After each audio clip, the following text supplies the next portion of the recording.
BJP JDS ಮೈತ್ರಿ ಆಗ್ತಾ ಇದ್ದಂತೆ ಹಳೆ ಮೈಸೂರು ಭಾಗದಲ್ಲಿ ಪ್ರತಿಷ್ಠೆಯ ಕಣವಾಗಿ ಪರಿಣಮಿಸಿದೆ. ಇನ್ನು ಜೆಡಿಎಸ್ ಈ ಒಂದು ಭಾಗದಲ್ಲಿ ಗೆಲ್ಲಲೇಬೇಕು ಅಂತ ಶತಾಯಗತಾಯ ಪ್ರಯತ್ನವನ್ನು ನಡೆಸ್ತಾ ಇದೆ.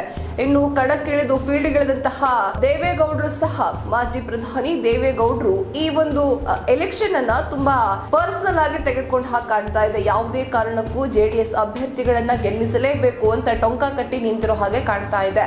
ಇನ್ನು ಜೆಡಿಎಸ್ ನ ಪರವಾಗಿ ಪ್ರಚಾರವನ್ನ ಮಾಡೋದಕ್ಕೆ ದೇವೇಗೌಡರು ಭರ್ಜರಿಯಾಗಿ ಓಡಾಡ್ತಾ ಇದ್ದಾರೆ ಅಂತ ಗೊತ್ತಾಗ್ತಾ ಇದೆ. ಹಾಸನ ಮತ್ತು ಕೋಲಾರ ಭಾಗಗಳಲ್ಲಿ, ಮಂಡ್ಯ ಭಾಗಗಳಲ್ಲಿ ಅವರು ಇದೀಗ ಪರ್ಯಟನೆಯನ್ನ ಆರಂಭಿಸಿದ್ದಾರೆ. ಅದರಲ್ಲಿಯೂ ಕೂಡ ಹಾಸನದ ಕಡೂರಿನಲ್ಲಿ ಆ ಒಂದು ಕ್ಷೇತ್ರ ಅಥವಾ ಆ ಒಂದು ವಿಧಾನಸಭಾ ಕ್ಷೇತ್ರ ಅಥವಾ ಆ ಒಂದು ಭಾಗ ಏನಿದೆ, ಕಡೂರು ಭಾಗ ಏನಿದೆ, ಅದು ತುಂಬಾನೇ ನಿರ್ಣಾಯಕ ಅಂತ ಹೇಳಲಾಗುತ್ತೆ.